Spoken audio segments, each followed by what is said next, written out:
ประเทศลาวมาถึงจุดนี้ได้จังใดนักเกินเยียวยาราคาแพงยังบ่พอแต่สัมผัสว่าบ่มีปั๊มให้ใส่น้ำมันประชาชนต่อแถวลังไหลกันไปซื้อน้ำมันอึกกระทึกคึกโคมงานนี้จะแก้ไขแนวใดดีสบายดี FC แฟนคลับทุกทานกันแล้วกันพี่น้องชาวลาวทั้งเหนือจะรดใต้คลิปนี้จะมานำเสนอเรื่องราวที่มันเกิดขึ้นเพียงแต่เศร้ามือเดียวกลายเป็นคลิปที่โซเชียลให้ความสนใจและแชร์กันทุกมุมของประเทศลาวหลายภาคส่วนหลายพื้นที่หลายเมืองหลายแขวงหลายชุมชนต่างกะถ่ายคลิปอึกกระทึกคึกโคมเกี่ยวกับตนเองไปญาติซิ่ง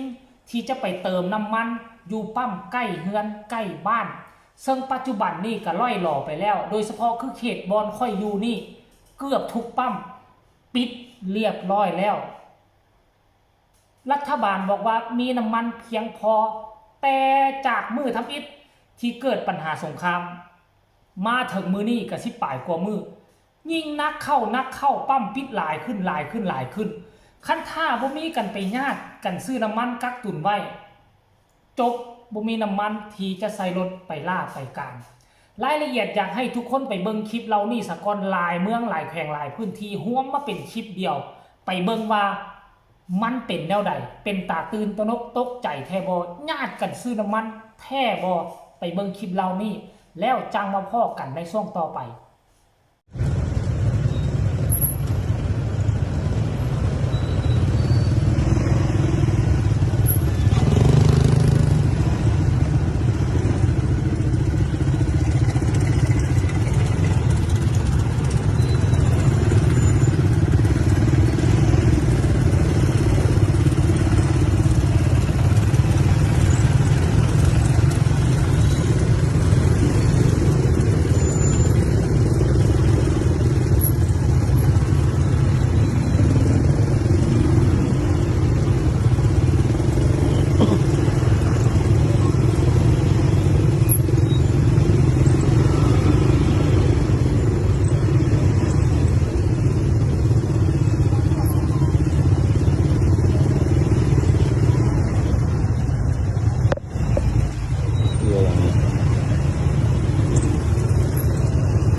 มัน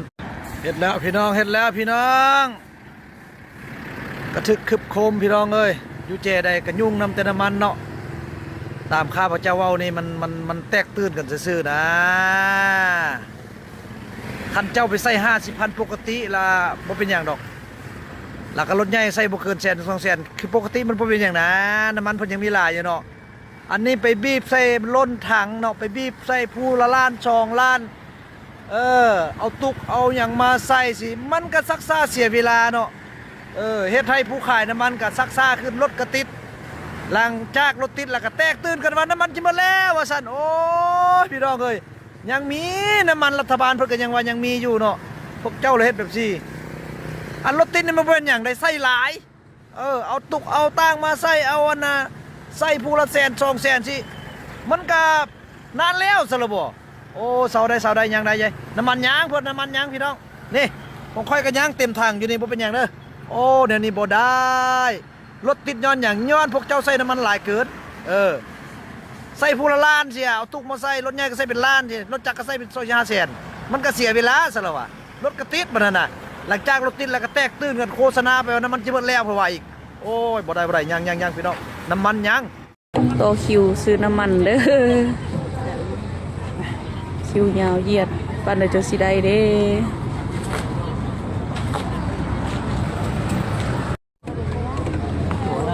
ต่อคิวซื้อน้ำมันเด้อ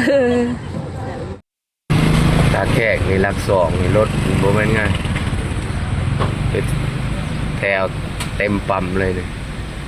เอาไปชิงน้ำมันขึ้นเนี่ยหมายว่าคนในหลาย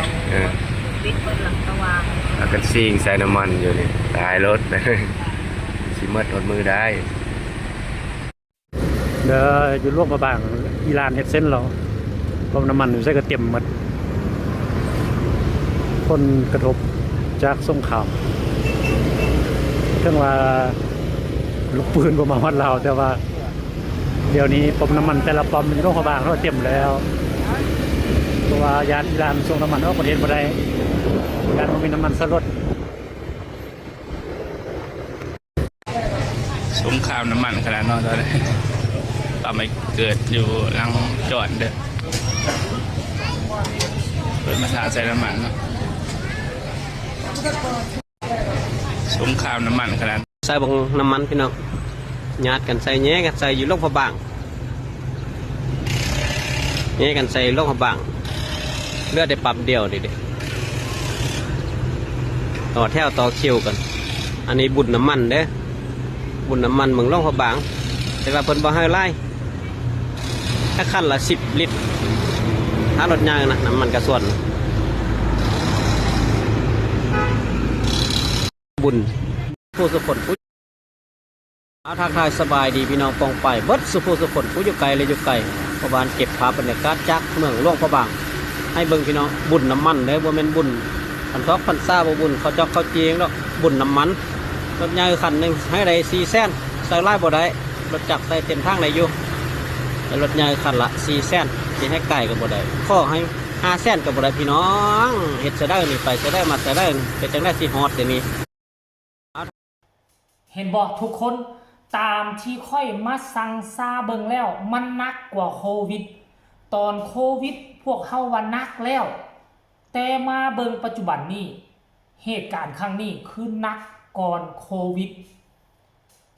ดนั้นเฮาพากันไปต่อคิวต่อแถวกันค่อยจำได้ว่าค่อยไปต่อคิวซื้อน้ำมันประมาณ2 รอบ3 รอบแล้วมันก็คายขึ้นมาแล้วมีน้ำมันใส่สบายแล้วแต่ครั้งนี้น่ะค่อยไปต่อแถวใส่น้ำมันนี่ประมาณ 3-4 รอบแล้ว4 รอบแล้วมื้อนี้นี่ก็ต้องได้ไปซอกใส่อีกรอบนึงเป็น5 รอบแล้วซึ่งมันนักหนาสากันกลัวตอนโควิดทานผู้ชมเอ้ยหลายคนก็ออกมาวิเคราะห์ไว้ว่าสาเหตุที่น้ำมันขาดเพราะคนเฮาแตกตื่นเกินเหตุเห็นคนนั่นเอาถังไปใส่คนนี้ก็หอบตุ๊กไปใส่คนนั่นก็ไปใส่จากเดิมปกตินี่เฮาใส่กันใน2-3 มื้อหรือว่าอาทิตย์นึงใส่เต็มถังรถจักรก็50-500,000นึงนี่นะรวมๆแล้วประมาณ5 มื้อต่อแสนกีบสำหรับจักรจากเดิมเป็นแบบนี้นะแต่ว่าทุกมื้อนี่นะไผมีโอกาสได้เข้าถึงปั๊มคือซัดเอาไปเลยเอาตุ๊กเอาไปใส่รถก็ใส่ตุ๊กก็ใส่